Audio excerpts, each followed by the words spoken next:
Kids NYC is with Stephanie Monseu, the coolest ringmaster ever at Big Apple Circus. Stephanie, you are the first female ringmaster I've ever seen. What has your experience been like doing a job that is usually done by a man? Well, that's a very common misconception, actually, Waverly, because I've been a female ringmaster for as long as I've been a ringmaster, which is 25 years, and there are actually at least a dozen other women that I know personally who are doing this job. I think what people find surprising is that circus is so much more common as an entertainment option today, so that you get to see more women in this job. But there are a lot of us out there. Well, you're the first I've ever seen. Great. When did you decide you wanted to join the circus? That's a good question. I don't know if I ever dreamed of it as a kid because I wanted to do so many different things, but when I did discover that circus was an option in my mid-20s, I had dropped out of art school because I got hit by a car and I couldn't finish my finals, my arms were broken, and I met somebody who was a juggler and a fire eater, and that just kind of took my interest because I found that circus wrapped up all of the things I love: movement, music, other artists, the idea that you can create your own style, your own body of work, and then express it to a whole lot of people in a very fun, celebratory medium. So I discovered it in my mid-20s, but it wrapped everything up that I love. Thank you. So how is the Big Apple Circus different from other circuses? The Big Apple Circus is one of the few, there are probably maybe under 10 circuses that are still traveling with a tent today in the United States. There used to be hundreds. And so that's a rare thing. We also set up in the heart of New York City and other big cities on the East Coast here, and we have a community of 100 people or so that move the show around, work together to make it fabulous. We have acts from all over the world.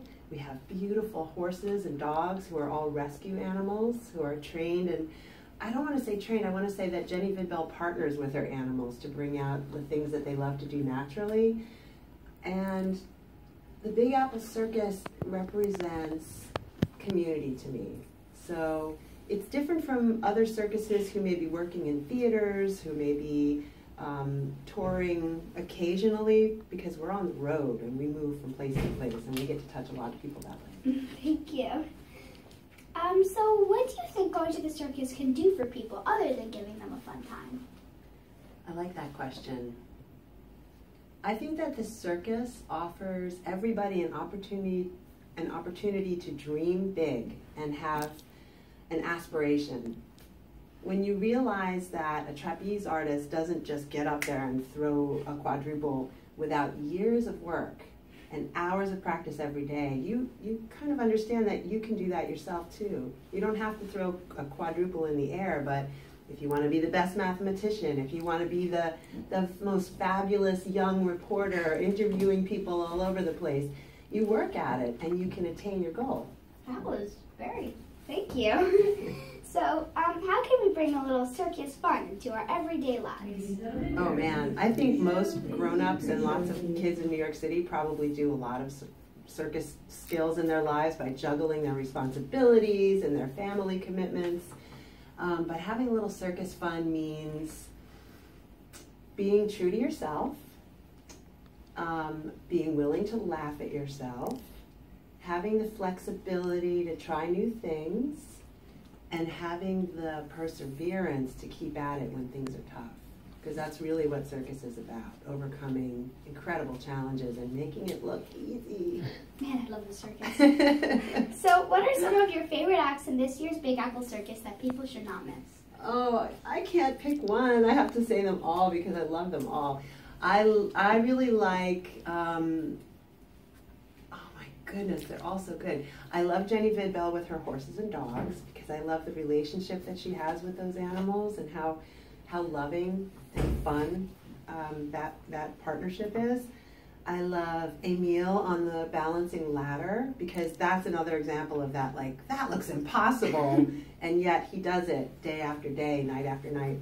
I really love all of the acrobatics, the aerials, the duo acrobats.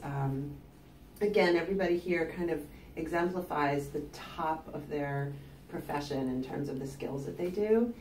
And what I really, really love particularly are the clowns, because in our show, our clowns aren't wearing red noses and big shoes. They are physical comedians who are really committed to being real.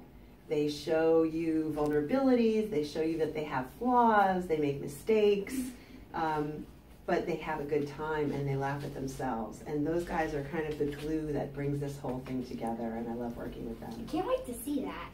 So, do you have any advice for kids who want to follow their dreams, even if those dreams seem impossible? Yes. Find a mentor.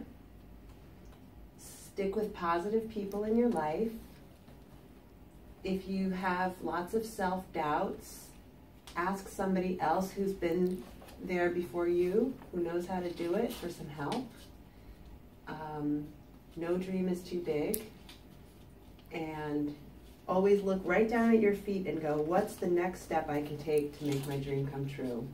Because if you start thinking too much about way down the line and get all distracted by like the impossible thing, you'll forget that this is about hard work every day, every day, every day. And it doesn't feel like work if you really love it.